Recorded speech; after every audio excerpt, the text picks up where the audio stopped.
आज चाहिँ मेरो हस्बेन्डको बर्थडे हो र आज चाहिँ म बनाउँदैछु केक। सो हेलो एभ्रिवान, स्वागत छ फेरि पनि हजुरहरू सबैजनालाई मेरो यो नयाँ ब्लगमा। र आज चाहिँ ब्लग चाहिँ स्टार्ट हुँदैछ केक बनाउनुदेखिबाट। र यहाँ चाहिँ मैले केकको लागि क्रिम पनि बिट गरिसकेकी छु। यहाँ त रेडी पनि भइसक्यो र बेस चाहिँ मैले अगाडि नै बनाएर राखेको थिएँ। र अब चाहिँ यसको कटिङ गर्दैछु। कटिङ चाहिँ म गाइस धागोले गर्छु, किनभने नि त मलाई चाहिँ नाइफहरूले चाहिँ अलिकति अप्ठ्यारो लाग्छ। अब आफ्नो आफ्नो सजिलो सबैको सुविधाको अनुसार गरिन्छ होइन भन्नु त। मलाई चाहिँ धागोले नै काटेर राम्रो लाग्छ। र म चाहिँ यहाँ केक बनाउनतिर लागेँ। अब घरमै केक बनाइन्छ जब बर्थडे त सेलिब्रेसन भइहाल्छ नि होइन भन्नु त। र हस्बेन्ड चाहिँ अहिले ड्युटी जानुभएको छ र मैले चाहिँ आफ्नो सबै काम सकेर अब चाहिँ केक बनाउनुतिर लागेँ, किनभने फ्रेस खाएको केक चाहिँ अलग्गै टेस्ट हुन्छ नि त।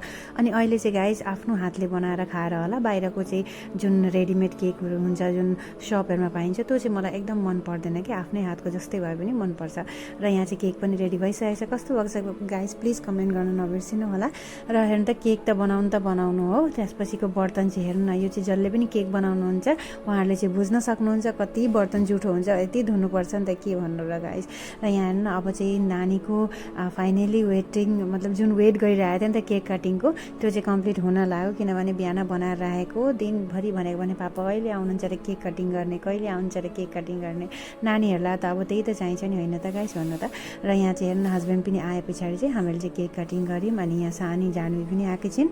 जानवी र बिहानसँग मेरो हस्बेन्डले चाहिँ केक काट्नुभयो र यहाँ चाहिँ सबैजनालाई खिलाइदिनु भयो र मैले पनि खिलाएँ।